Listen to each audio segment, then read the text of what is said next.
Este é o programa Debate Brasil, produzido pela AEPET, Associação dos Engenheiros da Petrobras, e transmitido para todo o país por uma rede de TVs comunitárias e outros canais de televisão. Nós vamos conversar hoje com Tereza Costa do Amaral, presidente do Instituto Brasileiro de Defesa dos Direitos da Pessoa com Deficiência. É um nome longo, né?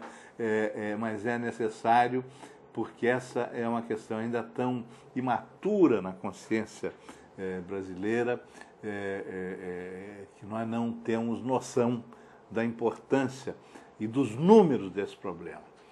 Para começar, uma pergunta que eu alertei a Tereza, que seria uma pergunta ingênua, talvez tola, para avaliarmos o grau de consciência da sociedade brasileira a respeito desse problema.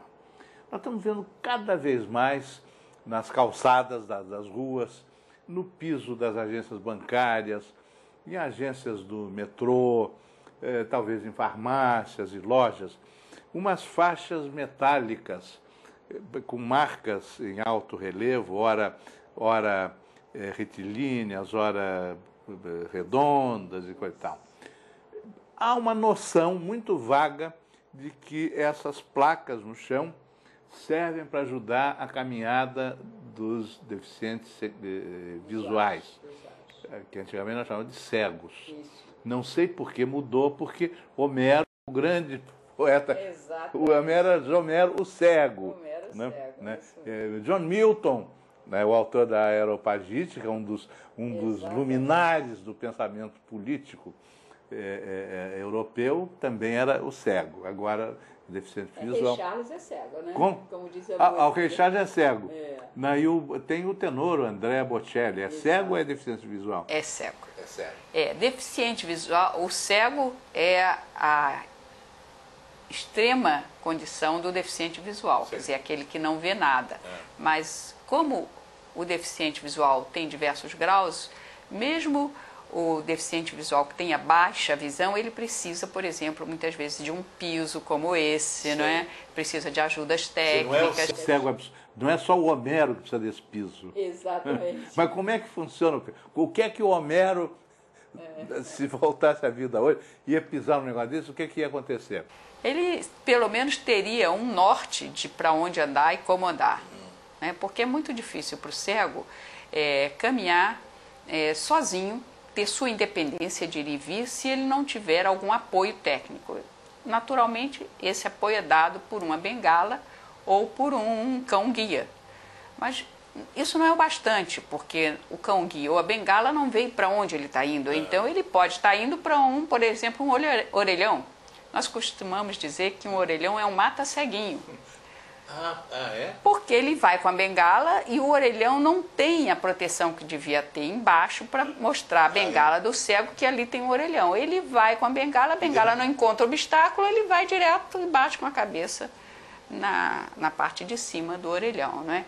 Então essas guias, elas servem exatamente para orientar um cego, num caso extremo, não deixar que ele bata com a cabeça no orelhão, mas, por exemplo, orientá-lo para o balcão no aeroporto, orientá-lo para um balcão no banco, não é? Em qualquer lugar. Você percebe que essa faixa conduz direto àquele caixa de atendimento prioritário a idosos, grávidas, mães com filhos pequenos e também dá acesso ao cego. Porque ele precisa de mais do que apenas a bengala dele para poder ter uma certa independência de ir e vir. Isso é no Brasil, né? Porque a gente, em outros países, a gente vê o cego sozinho, com a bengalinha dele, às vezes com o cão, e todas as pessoas em volta estão ajudando. Sem dúvida nenhuma. E você sabe que essa questão das faixas, ela já é uma realidade em todo o mundo, ela vem agora sendo implementada em algumas cidades do Brasil, mas a verdade é que, por exemplo, no Rio de Janeiro, só tem um único sinal sonoro, que é um dos meios de ajuda, de apoio ao cego. Como é o sinal sonoro?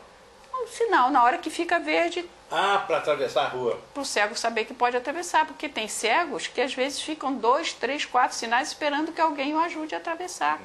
Porque ele não pode perceber se o sinal, ter certeza, né, pelo movimento das pessoas, que o sinal abriu, porque às vezes as pessoas atravessam sem o sinal aberto, né, ou às vezes não tem multidão suficiente que faça com que ele vá no movimento da massa. Então é preciso que as cidades tenham sinais sonoros. Aqui só tem, no Rio de Janeiro só tem um. No em frente ao Benjamin Constant. Ah, que é exatamente o Instituto dos Cegos, num lugar de pouco movimento. No lugar de pouco movimento. E você imagina que eu tenho uma amiga cega que já foi atropelada nesse sinal. Nesse sinal? Tamanho é o desrespeito, né, pelo sinal, o desconhecimento também, talvez, do que significa aquele sinal, não é? Então, ela não pôde se proteger porque ela é cega. Graças a Deus foi uma coisa leve, né? Mas é preciso realmente que para esse direito de ir e vir ser mais adequado ao cego, que também se tenha na cidade uma coisa tão simples quanto o sinal. Depois eu queria que você desse uma visão ampliada do trabalho do seu instituto, que é um trabalho de grande mérito e de grande sacrifício, né? Você está há tantos anos nisso e só agora tem um sinal sonoro e a sua amiga cega foi atropelada nesse sinal. Então, digamos, a deficiência visual é uma das formas de deficiência. Quais são as outras? A deficiência física, né? A deficiência física a gente está mais habituado a pensar ou no amputado, né? Ou no cadeirante, né? Que são realmente aqueles que têm mais dificuldade. Mas deficiente físico também é alguém que tenha os braços, por exemplo, a síndrome da talidomida, que foi, não é, a consequência de um remédio autorizado pelo governo brasileiro na década de 60, e que as pessoas nascem com braços curtos, é uma deficiência física, né? Uma pessoa que tenha por exemplo, um anão é um deficiente físico, né? Então, os deficientes físicos são aqueles que, em geral, têm alguma limitação física. Né? Enquanto que os cegos e os surdos nós chamamos de deficientes sensoriais, porque eles têm uma deficiência, né, ou na visão ou na audição. Então, temos também os deficientes auditivos, que falam por meio de libras, né, língua brasileira de sinais. Né? E é interessante porque, para os surdos, a língua brasileira de sinais é a língua mãe. O surdo aprende a falar antes em língua de sinais. Ele aprende a falar em português como segunda língua. A gente não se dá conta disso. Né? Quer dizer, ele acaba falando português com sotaque. Exatamente. Então o surdo não fala assim, eu vou amanhã passear. Eu amanhã passear. Então, por quê? Porque a língua de sinais não tem conjugação, não tem preposição, enfim, não tem uma série de especificidades semiológicas que o português tem.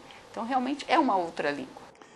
Já começa a se multiplicar na televisão o uso da língua de sinais complementarmente, né, à narrativa verbal e, às vezes, até à legenda. A televisão era muito contra a legenda. Não, o Brasil é um país analfabeto, não pode, ninguém vai ler, não sei o quê. Hoje isso se esclareceu um pouco melhor. E já se vê, talvez em campanhas eleitorais, o uso da língua de sinais. Isso é importante? É importantíssimo, porque comunicação é tudo no mundo de hoje. Um surdo que não se comunica, ele vive isolado, totalmente isolado. É terrível, né? Então, assim, é um enfant sauvage, mas se um surdo não tem a comunicação, ele não se desenvolve intelectualmente, ele não consegue fazer relacionamento, ele fica isolado. Então, é importantíssimo que ele aprenda a língua de sinais. Beethoven não é que começou surdo, mas acabou surdo, e surdo produziu aquela que talvez seja a maior obra da música universal em todos os tempos, a Nona Sinfonia. Bom, como é que o Beethoven chegou lá? Existem homens excepcionais, né? Eu acho que Beethoven era um desses, né? Ele conseguiu compor a Nona Sinfonia já surdo, claro que ele tinha toda uma história de composição, né? Mas eu costumo dizer que esses homens excepcionais, como Homero, né? Como, por exemplo, Roosevelt, Usa na cadeira de rodas. desde antes do primeiro mandato, eficiência porque ele tinha medo de não ser eleito. mas desde antes do primeiro mandato ele já tinha tido pólio. Ele aparecia nos comícios em pé, com umas armações de ferro. Exatamente. Muito doloroso. Exatamente. Ou sentado numa poltrona. E ele deixou no testamento dele que ele não queria ser mostrado em público, com fotos ou de outra forma, em uma cadeira de rodas. Que ele desejava que fossem preservadas as fotos onde ele em casa estava na cadeira de rodas. Se mostrassem, né, ele seria derrotado numa das 4 eleições que ele disputou, o que teria sido ótimo para o Hitler. Exatamente. Porque afinal foi o homem que começou o fim da Segunda Guerra, né? Eu costumo dizer que ele tirou os Estados Unidos da depressão, né, acabou com a Segunda Guerra e deu forma, gostemos ou não, ao mundo de hoje. Não é? Então, assim, um homem que 4 vezes foi eleito presidente americano, quer dizer, alguma coisa ele tinha de potencial, mas precisou esconder a deficiência. Então, aquela questão que a gente comentava. Então, né? Ele tinha sofrido poliomielite. Hoje a poliomielite no Brasil é um problema sério? Não, novos casos de poliomielite são muito raros. Agora, existe toda uma geração que tem sequelas da polio. E ainda é um problema sério porque essas pessoas precisam de uma cadeira de roda, de uma prótese adequada, enfim, de toda uma série. Existe também uma síndrome pós-polio, ou seja, descobriu-se que a polio não era só aquele momento da doença, que existe uma série de consequências após que precisam ser tratadas pela saúde pública, né? Então, assim, sim, é uma doença praticamente erradicada no Brasil, mas é uma doença que ainda traz grandes problemas para a saúde pública no Brasil. Bom, e com a extinção gradual da polio, como se explica que a gente veja ainda hoje tantas pessoas em cadeira de roda? Porque a cadeira de roda, ela é usada por diversos tipos de deficiência. Primeiro, por pessoas que tiveram lesões medulares ou crânioencefálicas, ou seja, tiveram um acidente de carro, às vezes um mergulho na piscina, como por exemplo Marcelo Rubens Paiva. O Marcelo Rubens é filho do deputado Rubens Paiva, que foi assassinado pela ditadura. O Marcelo caiu na piscina, que estava vazia ou quase vazia. Ele achou que era mais funda do que realmente era e bateu com a cabeça. Né, até hoje ele é cadeirante. Ele até hoje é cadeirante. E realizou já realizou uma obra literária fantástica. Muito fantástica e assim, e é impressionante como a gente percebe, não só o primeiro livro dele, que foi ele contando como ele conseguiu se reabilitar e voltar à vida, né? Mas é impressionante também como ele se realizou, apesar de todas as dificuldades, porque há pouco tempo atrás nós vimos ele reclamando porque foi esquecido no avião. Ele estava num voo para São Paulo, desceram todos os passageiros e ele ficou. E ele teve que usar o celular para chamar um amigo, para o amigo avisar no aeroporto que ele estava esquecido dentro do avião, porque toda a tripulação saiu e ele ficou lá dentro. E ele não tinha nem a cadeira de roda dele para sair do lugar, ele estava lá esperando que chegasse a cadeira. Estava refém, né? Então, quem tem síndrome crânioencefálica, foi o caso dele, quem tem, por exemplo, lesões medulares, que isso acontece muito em acidentes de carro, né? Pessoas que ficam com lesão na medula e ficam sem conseguir mexer. Ou, por exemplo, caindo de um cavalo, como o Super-Homem. O ator que fazia o esqueci o nome dele. Ator maravilhoso. Isso, né? Então, ele caiu de um cavalo. Foi mais herói do que os próprios Super-Homem, porque ele enfrentou... Foi o Super-Homem mesmo, foi. Enfrentou a doença até o fim, né? Criou uma fundação e tudo isso. Então, ele, por exemplo, caiu de um cavalo e teve uma lesão medular, secciona a medula e a pessoa ou perde os movimentos dos braços e das pernas ou só das pernas, dependendo da altura da lesão. Tem muitos amputados que usam cadeiras de roda, porque muitas vezes não tem uma reabilitação ou não conseguem usar muletas, né, principalmente para o biamputado, que tem amputado dos dois lados, das duas pernas, fica mais difícil ainda.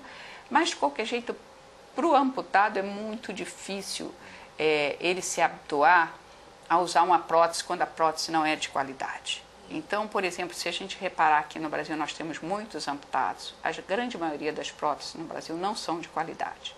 As próteses fantásticas que a gente viu agora nas Paralimpíadas, né, de carbono, fibra de carbono, tudo, elas ainda são, não são distribuídas pelo Sistema Único de Saúde, ainda são muito caras.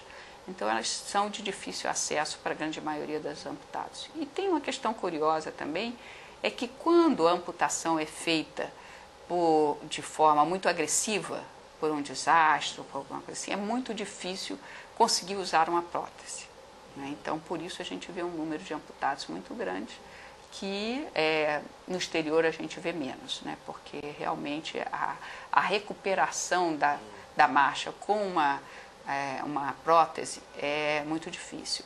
E tem uma piada curiosa que a gente conta no meio das pessoas com deficiências, que o amputado tem duas grandes alegrias. Uma, quando ele ganha a prótese do SUS. E outra, quando ele joga essa prótese fora. Entre os cadeirantes, há muitos idosos? Sim, por causa dos acidentes vasculares cerebrais, né? Mas a grande maioria dos que eu conheço ou que frequentam o Instituto, eles, porque estão numa outra etapa da vida, que é uma etapa de procurar trabalho, que é procurar, né, de seus direitos, a grande maioria não é idoso, mas existe cada vez mais um número grande de idosos, porque se recuperam. Eu vou mencionar um nome, quer dizer, de uma pessoa tão extraordinária que não vai ficar melindrada com isso. Oscar Niemeyer. Já há algum tempo, sempre que o Oscar aparece na televisão ou em fotos, que ele está numa cadeira de roda. Agora, o que se conta é quando surge um assunto que o entusiasma, ele cresce sentado naquela cadeira e continua realizando as obras do caminho Niemeyer lá em Niterói. Sim. Né? Quer dizer, ele está tendo... Essa pergunta fica para depois do nosso próximo intervalo. O Oscar, com 104 anos, tem uma vida, quer dizer, muito mais ativa do que gente com metade da idade dele que está andando com as duas pernas. Como é que, do seu ponto de vista, se explica isso?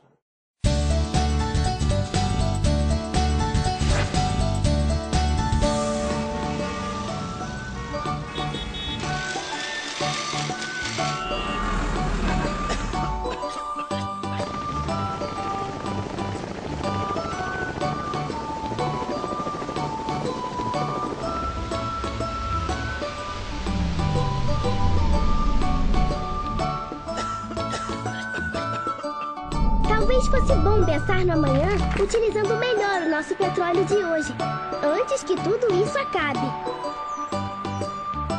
O petróleo tem que ser nosso! Este é o programa Debate Brasil, produzido pela AEPET, Associação dos Engenheiros da Petrobras, e transmitido para todo o país por uma rede de TVs comunitárias e outros canais de televisão.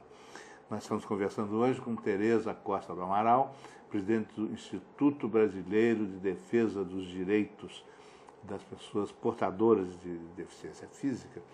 E a pergunta que ficou foi a seguinte: como é que se explica Oscar Niemeyer, com 104 anos de idade, numa cadeira de rodas, conduzindo as obras do caminho Niemeyer em Niterói e outras coisas que ele vive inventando? Eu acho fantástico, porque eu acho que é uma conquista do mundo de hoje, né? Que o Niemeyer possa usar uma cadeira de roda, não tenha vergonha de usar uma cadeira de roda e coloque a sua vida, né, para diante. Né? Ele não parou porque ele precisa de uma cadeira de roda, e a cadeira de roda o ajuda a fazer tudo o que ele faz. Né? Então a cadeira de roda não ficou para ele, como comentamos com Roosevelt, como um limitador. Ele não precisa esconder. Aquele é o meio com que ele consegue continuar vivendo. Né? E uma questão interessante também é essa possibilidade da vida mais longa para as pessoas, que muitas vezes as pessoas têm uma vida mais longa, mas precisam da ajuda de uma cadeira de roda, e é aceitar isso como uma condição de viver melhor. Então o Niemeyer é um exemplo de que a cadeira de roda tem que ser, sim, a possibilidade de viver melhor, não um modo de esconder a sua deficiência. Bom, você estava definindo os tipos de deficiência que atinge as pessoas, falando nos deficientes visuais, nos deficientes auditivos, nos cadeirantes, nos amputados. E como é que é a questão do chamado deficiente intelectual? O deficiente intelectual é, na verdade, nas deficiências, aquela que é mais difícil de ser entendida, de ser, de certa forma, incluída na sociedade, né? Porque a dificuldade de aprendizagem que caracteriza o deficiente intelectual, ela, na nossa sociedade, ela já causa uma certa dificuldade de compreensão, de relacionamento, porque na nossa sociedade tudo é intelectual, né? Tudo tem que ser comunicação, tudo tem que ser competência, tudo tem que ser inteligência. E você conseguir entender uma parte da população que tem dificuldade de aprendizado é muito difícil. É muito difícil, mas é uma realidade, né? É a realidade de uma pessoa, por exemplo, que tem síndrome de Down, como é a realidade de uma pessoa que tem uma deficiência intelectual severa, que não consegue falar, ou não consegue aprender a somar, ou não consegue... Né? Esse campo todo dos deficientes intelectuais, eles têm uma dificuldade muito grande de inclusão, porque a nossa sociedade não consegue ainda compreender essas limitações e aceitar essa diferença tão radical entre aquilo que a gente acha que é a perfeição de falar, de ser inteligente, e a dificuldade de aprendizagem que tem o deficiente intelectual. Do lado de cá da deficiência do outro, né?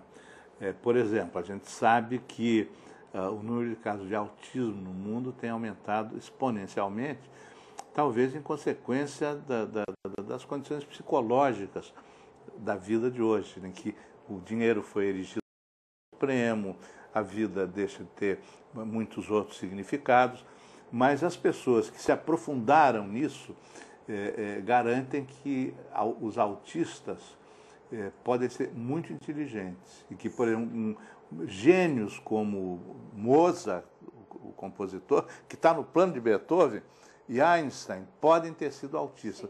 Vocês estudam isso? Sim, porque hoje em dia o autismo, antes nós entendíamos o autismo como uma síndrome única, e hoje não, se percebe que existem diversos tipos de síndromes que eram chamadas de autismo, mas que hoje já estão sendo diferenciadas. Então, o autista que é muito inteligente, o autista que é menos, o autista que tem agressividade, o autista que tem, por exemplo, propensão para número, como naquele filme. Aquele matemático. Né? Fantástico. Isso. Então, essas questões todas, elas vão hoje sendo mais conhecidas também. Por isso também a gente pensa que tem mais, né? Talvez a gente tem mais, porque a gente dá espaço também para que essas pessoas se incluam na sociedade, possam ser, né, perfeitamente educadas, ir à escola, possam perfeitamente trabalhar, né? Então, esse novo olhar que a gente falava antes, né, sobre as pessoas com dificuldades intelectuais, ele precisa ser adotado pela sociedade para que as pessoas com deficiência intelectual e outros tipos de deficiências que circundam a questão da deficiência intelectual, como é a questão do autista, porque o autista que tem problemas, por exemplo, de comunicação, mas não tem dificuldade intelectual nenhuma, né? Então, eles também estão nesse rol de pessoas que precisam ser entendidas, precisam ter acesso à educação. E hoje é muito difícil, porque o diagnóstico é difícil e depois a escola é difícil, porque uma pessoa que às vezes tem uma inteligência superior tem dificuldade de acompanhar uma escola comum, né? Então, esse é um meio que ainda precisa ser muito trabalhado no nosso país. Você mencionou as crianças com a síndrome de Down, que é um fenômeno muito doloroso. Quais são as possibilidades reais de uma criança com a síndrome de Down se desenvolver? Existem também, como no autismo, diversos tipos de síndrome de Down. Desde a síndrome de Down, que não tem todas as características cromossômicas da síndrome de Down tradicional. Pessoas com síndrome de Down que conseguem aprender a ler, escrever, algumas até cursar faculdade, né? E pessoas com síndrome de Down que têm muita dificuldade, às vezes, de serem alfabetizadas. Então, isso tem diversas não só fatores educacionais que influenciam, né, de estímulo da saúde, estímulo à vida, estímulo da família. Então tem uma série de circunstâncias que fazem com que a pessoa consiga se desenvolver. Mas as próprias influências que ainda não estão inteiramente decifradas, como no autismo, que essa diferença cromossômica traz para o aprendizado. Então, mas as pessoas, por exemplo, com síndrome de Down são pessoas que pelo seu comportamento carinhoso, digamos assim, são mais aceitas pela sociedade do que, por exemplo, um autista que tem toda aquela dificuldade de comunicação padrão, não é? Então, cada um com cada qual, como a gente costuma dizer, né, precisa ser entendido naquilo que tem de humano. Para mim, essa é a grande questão, tanto do cego quanto do cadeirante, como do deficiente auditivo ou intelectual. É a gente deixar de olhar a deficiência e passar a olhar para o humano. Essa é a grande revolução que a sociedade tem que fazer em relação às pessoas com deficiência. No caso das chamadas psicopatologias, né, que são tantas, a própria esquizofrenia, hoje são muitas esquizofrenias. Essas pessoas são consideradas deficientes? Não, pela legislação brasileira não, mas a sua pergunta é muito interessante, por quê? Porque a legislação brasileira define muito bem o que é deficiência. Define, por exemplo, que uma pessoa que não tem visão só num olho não é deficiente, porque o outro olho bom complementa. Pessoa que não tem audição só num ouvido também não é deficiente, porque o outro ouvido complementa, tanto que uma pessoa surda de um ouvido pode dirigir. Então, a definição na legislação brasileira é muito concreta. No entanto, o Brasil assinou, há poucos anos atrás, a Convenção Internacional das Pessoas com Deficiência, que abrange um leque muito maior de pessoas, inclusive as pessoas com doenças mentais. Daí, então, a diferenciação que nós hoje fazemos entre doentes mentais ou deficientes mentais e deficientes intelectuais. Quer dizer, o deficiente intelectual hoje na classificação das deficiências, ele não é um doente, ele é uma pessoa que tem dificuldade de aprendizagem. Um esquizofrênico seria um doente, não é? Então essa abrangência trazida pela convenção, ela vai trazer talvez algumas mudanças na legislação brasileira ou não, depende do Brasil querer ou não adotar essa nova nomenclatura. Você recentemente publicou um artigo no qual discutia números, acredito que fornecidos pelo IBGE, e segundo os quais, aparentemente, uma proporção enorme da nossa população sofria de alguma deficiência. E você discutia com muita veemência. Daria para resumir esse artigo, já que, enfim, esse programa vai para o Brasil inteiro e o Globo não vai para o Brasil inteiro. A questão do artigo é uma questão que me chamou a atenção logo no primeiro momento em que essa pesquisa, né, porque o censo não faz sobre deficiente o questionário global, ele faz apenas uma amostragem. Então, a amostragem definiu que 24,6% da população tem alguma deficiência. Isso me chamou a atenção porque isso é impossível. Eu conversei com e disse assim, bom, na minha família, nós somos em torno de 100 pessoas. Nenhuma delas é deficiente. Eu acho que o meu vizinho ficou com os meus. Não é? Porque é impossível que 1/4 da população brasileira seja deficiente. Então, esse número tem alguma coisa de errado.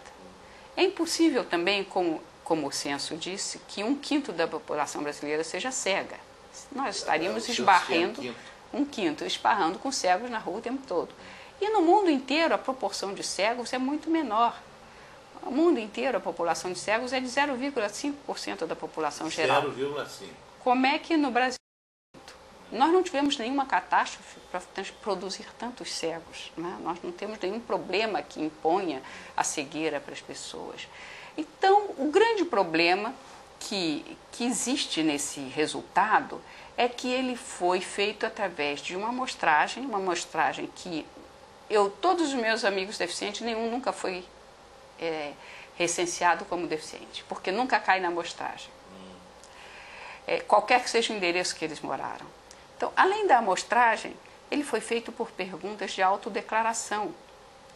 Como a pergunta absurda de uma pessoa com deficiência intelectual, como é que uma pessoa com deficiência intelectual, que não tem capacidade, muitas vezes, de falar uma frase inteira, dizer, eu sou deficiente intelectual? Se me perguntarem se eu sou deficiente intelectual, eu vou dizer, claro. Exatamente, né? Então, qual é a interpretação que você dá àquela pergunta? Você é deficiente visual? Como eu digo no artigo, aquela senhorinha lá do interior do Piauí, ela pode dizer, você é deficiente visual? Sou. Sim, e o míope? É míope, eu sou míope e não vejo. Ou então aí o recenseador, se for consciente, ele vai dizer assim, não, mas com o uso de correção. Aí você pode pensar, tá bem, eu uso óculos, com óculos eu vejo melhor. Mas a senhorinha lá, que tem uma catarata, ela vai dizer, não adianta a correção e ela vai ser considerada cega, mas ela não é cega, ela apenas não teve acesso à saúde para ter operado a sua catarata.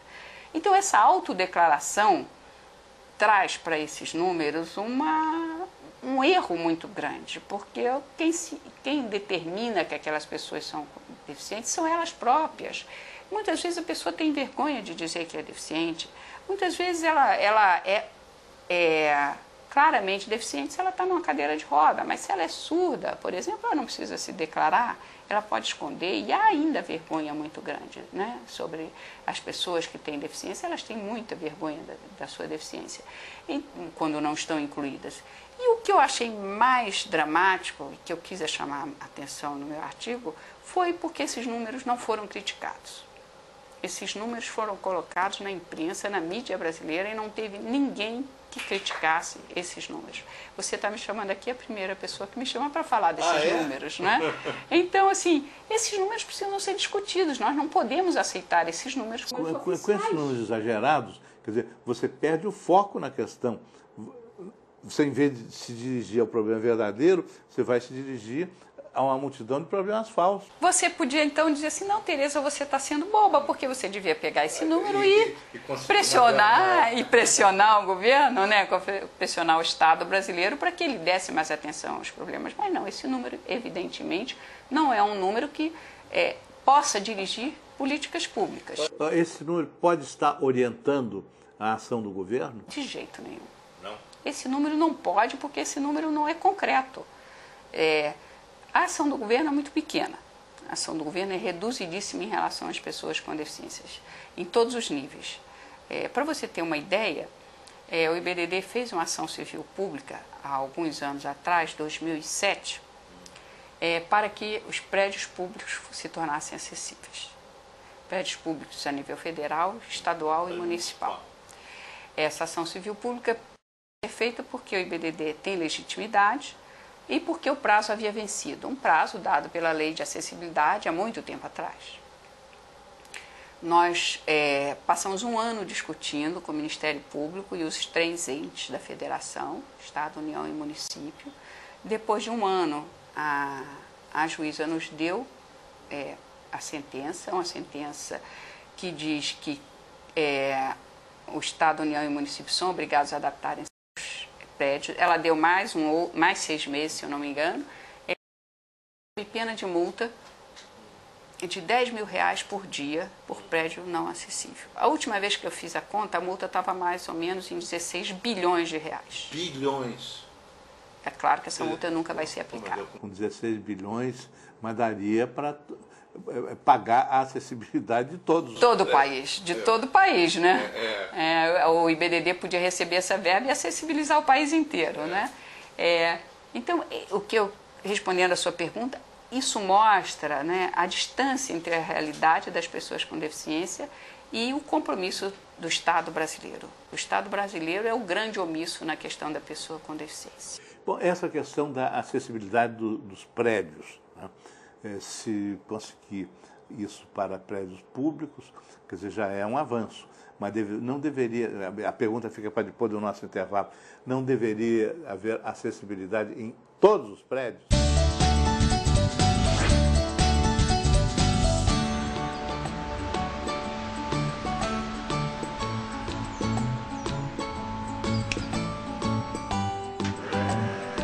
A As reservas do pré-sal estão estimadas em 10 trilhões de dólares. Quantia suficiente para erradicar todas as mazelas do nosso país.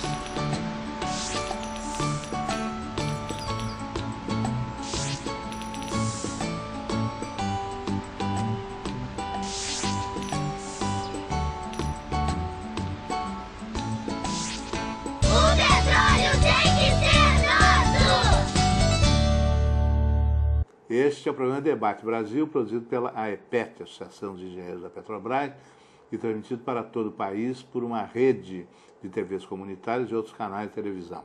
Nós estamos conversando hoje com Tereza Costa do Amaral, presidente do Instituto Brasileiro de Defesa dos Direitos das Pessoas com Deficiência. E a pergunta que ficou antes do intervalo foi, ela reconstituiu a luta do seu instituto para conseguir, até com decisões judiciais, que o governo fosse obrigado a adaptar os prédios públicos para dar acessibilidade aos necessitados. E a pergunta foi assim, por que só os prédios? Por que não todos os prédios? Todos os prédios. Nós temos uma votação para os prédios privados de uso coletivo. Qual é a questão aí? Que teve um pouco, esse prazo foi um pouco maior. Como você colocou, todos os prédios têm que ser acessíveis. Todo prédio novo, por lei, só pode ser construído acessível, mas eles... O que torna um prédio acessível? É só ter rampa para cadeira de roda? Ter rampa ou não ter degrau, né? Porque muitas vezes um prédio pode ser construído sem degraus, né? Ter elevadores, por exemplo. Hoje nós temos muitos elevadores em que os botões são em braille. Tem botão. Tem uns botões que tem um Isso. Aquilo é braille. Aquilo é braille. Mas o que adianta ele ter o braille no botão se no andar o alto-falante do elevador não fala? Nono andar. O cego não sabe onde descer. E geralmente desce no andar errado, né? Ou precisa pedir a alguém que o acompanhe. Então, fica pelo meio, né? A questão da acessibilidade aí para o cego, por exemplo, fica muito difícil. Em tese, um hotel, por exemplo, que é um prédio particular de uso coletivo, deveria ter uma guia, como a gente falou já no caso dos bancos, né? Deveria ter elevadores acessíveis. O elevador deveria ter o sinal sonoro de que o andar chegou. Por exemplo, deveria ter quartos acessíveis para cadeirantes, onde o visor fosse mais baixo, onde as portas fossem mais largas, né? Então, essa acessibilidade, ela é uma forma de construir o direito de ir e vir da pessoa com algum tipo de deficiência que implique na mobilidade. É uma questão de cidadania e de direitos humanos. Sem dúvida. A gente vê em outros países, um cego, por exemplo, ele vai sozinho para o seu trabalho, com a sua bengala, com o seu canguia e tal. Aqui no Brasil, o que a gente vê na rua é o cego sempre acompanhado por alguém. Sem dúvida. Que a gente chama de bengala humana. Bengala humana. Porque são tantas as dificuldades que se ele não tiver um acompanhante, ele não consegue. Né? E esse direito de ir e vir, por exemplo, fica muito claro na questão do transporte. Porque no mundo inteiro já se está fazendo o ônibus de piso baixo. Né, que é para cadeira de roda entrar direto, até porque, como nós já comentamos, a população está aumentando e ela usa cadeira de roda. Então, a população que usa a cadeira de roda está aumentando. A população idosa sem cadeira de roda tem a maior dificuldade de subir. Aqueles degraus imensos. Né? Em Nova York, o ônibus, quando ele para, ele abaixa a parte da frente, não é para o cadeirante, é para todos. Né? Para todos. Aqui não tem isso. Isso. E, além de não ter isso, nós temos adaptações, porque desde 5 anos atrás, mais ou menos, se tornou obrigatório sair da fábrica o ônibus acessível. Mas a produção de um ônibus com essa plataforma que sobe e desce, ela é mais barata do que a do ônibus com piso baixo. Ou com esse piso que fica todo da mesma altura e que abaixa, né? Então, os ônibus estão saindo de fábrica com a plataforma para o deficiente entrar em cadeira de rodas. O que acontece? Até porque a renovação de frota é obrigatória. E então o ônibus novo que entra já com acessibilidade. Não foi nenhuma bondade das empresas de transporte, né? Foi uma realidade da mudança. Os ônibus não adaptados estão indo para o interior. O interior agora está sofrendo com os ônibus não adaptados. E nós esperamos que chegue um dia que um ônibus daqui que está adaptado fique velho e vá para o interior, né? Mas, enfim, o que acontece? O motorista não sabe mexer nessa plataforma, o motorista não tem a chave, a plataforma está quebrada, ou o ônibus não para. A plataforma é simbólica, ela não funciona. Essa é a grande realidade, é que ela funciona em pouquíssimos casos, a grande maioria dos casos ela não funciona ou ela não é utilizada, e o que acontece é que o cadeirante continua tendo seu direito de ir e vir negado. Eu costumo dizer que um dia eu vou conseguir algum advogado que queira se unir a mim para fazer um habeas corpus coletivo, porque o habeas corpus só é individual, né? Mas como eu não sou advogada, eu posso, quem sabe, conseguir propor um habeas corpus coletivo para a pessoa com deficiência, porque o direito de ir e vir, que é o direito básico numa democracia, ele não existe para o cadeirante no Brasil, né? Já que ele não consegue entrar num meio de transporte. Nós temos uma ideia, das 99 estações da Supervia, apenas 2 são acessíveis. Nós sabemos que a Supervia é o grande meio de transporte no Rio de Janeiro. Então, os trens não são acessíveis. E é tão simples fazer isso, né?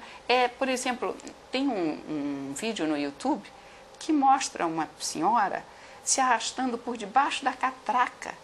Por debaixo da catraca. Para poder entrar na estação de trem.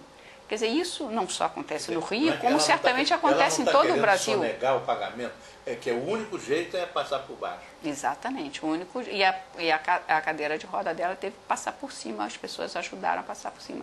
Então, é tão simples fazer uma portinha do lado para que essa porta possa ser aberta, no caso do cadeirante precisar entrar, né? Então, todos esses empecilhos fazem com que o direito de ir e vir fique muito prejudicado, desde a calçada rebaixada. Eu vinha vindo para cá e eu vinha reparando, as calçadas são rebaixadas de brincadeira. Porque tem uma calçada rebaixada aqui perto que ela tem um bueiro no meio. Tem uma outra que tem um poste no meio. Então essas calçadas não são acessíveis. Rebaixamento não adianta. Eu tenho visto em prédios antigos, residenciais, rampas que são muito íngremes. E eu me pergunto, como é que o cadeirante vai subir aquela rampa? Adianta ter essa rampa? Adianta, mas ele perde a autonomia, que é o grande desejo de todo cadeirante, é a autonomia do direito de ir e vir.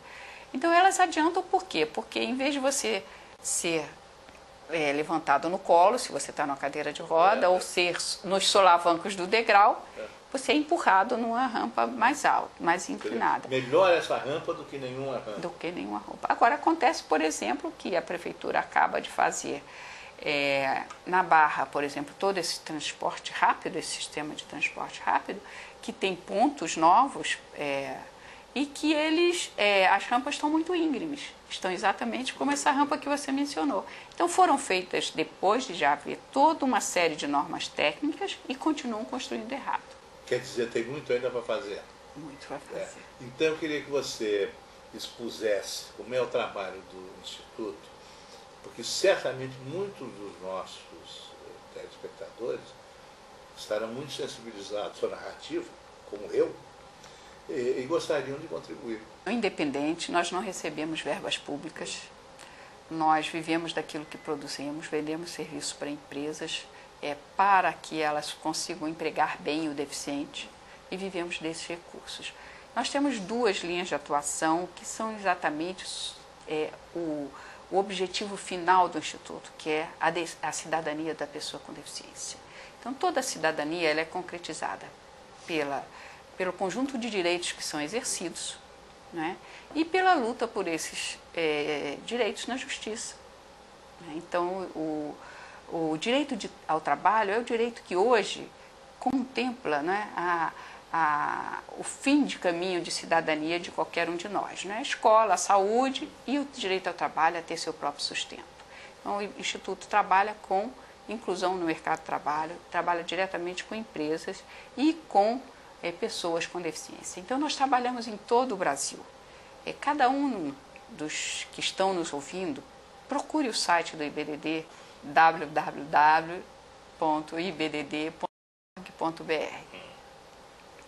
No nosso site existe um local para cadastrar o currículo.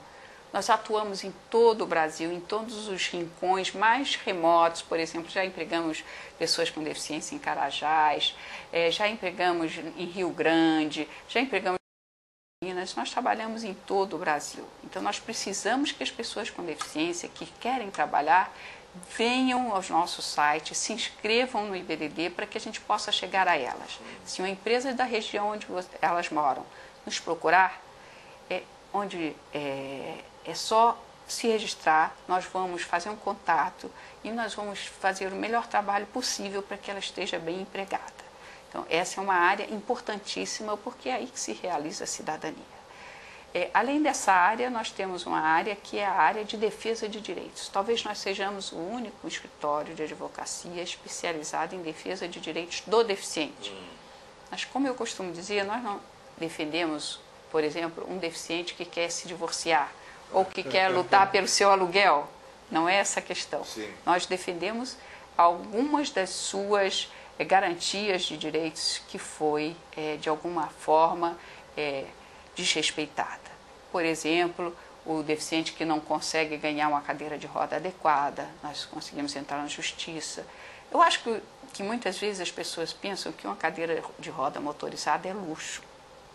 Uma cadeira motorizada serve para que a pessoa que tem dificuldade nos braços possa se locomover, porque ela não tem força para bater a roda, como a gente diz, né? Então, muitas vezes essa cadeira só ganha na justiça, porque o SUS não dá cadeira de roda motorizada.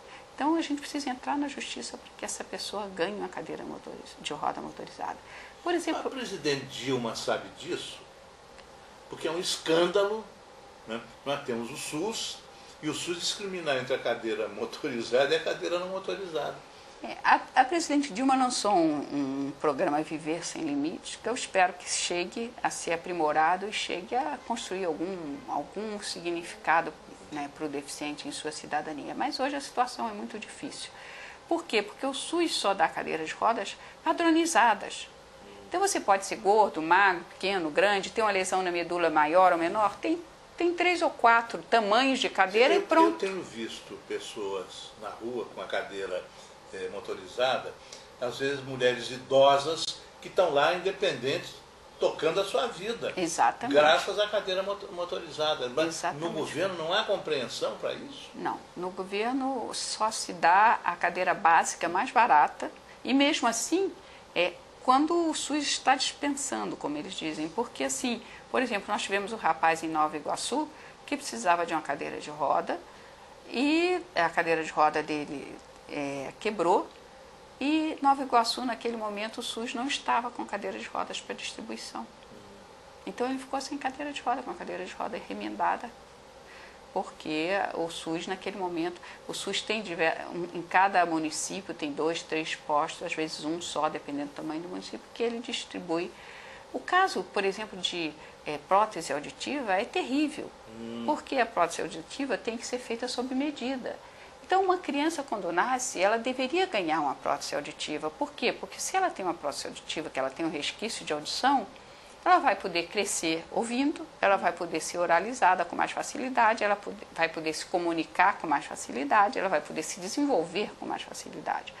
Se demora 2 anos para ganhar um aparelho de audição, e se é só a primeira-dama que dá na época de eleição, então fica mais difícil ainda. Até a dentadura, né? Agora você imagina um aparelho de audição, né? Então fica muito mais difícil que a pessoa com deficiência tenha acesso a essas próteses e órteses básicas que são mais difíceis de serem distribuídas. O mais difícil, eu acho, é a questão, por exemplo, de uma pessoa que sai amputada de um hospital sem uma cadeira de roda. A cadeira de roda é um item de saúde, não é um item de luxo, né, como nós falamos aqui. Então, a pessoa que tem uma lesão medular ou que tem amputação, ela depois tem que ir para a fila para ganhar a cadeira de roda. E ela vai ganhar, se ela tem uma lesão medular alta, por exemplo, que ela precisa de apoio aqui, o SUS não está ligando para qual é o tipo de lesão que ela tem, não. A cadeira é uma só, se ela é gorda é um tamanho, se ela é magra é um tamanho, se ela é pequena é um tamanho, se ela é grande é outra. Né? Então, essas nuances, elas precisam ser respeitadas, porque isso é um respeito básico de saúde. Você acha que um habeas corpus coletivo ajudaria? Eu acho que sim. Eu vou sugerir que você procure a Ordem dos Advogados regional aqui do Rio, o doutor Vadir Damus, que já esteve mais de uma vez aqui nesse programa, e que é um homem decidido e tem sensibilidade, tem compreensão. Até vou pedir aqui para mandarem a gravação desse programa para a Ordem dos Advogados. Olha aqui, está na hora de vocês se entenderem com o IBDD. Será um prazer. Nós somos um escritório credenciado.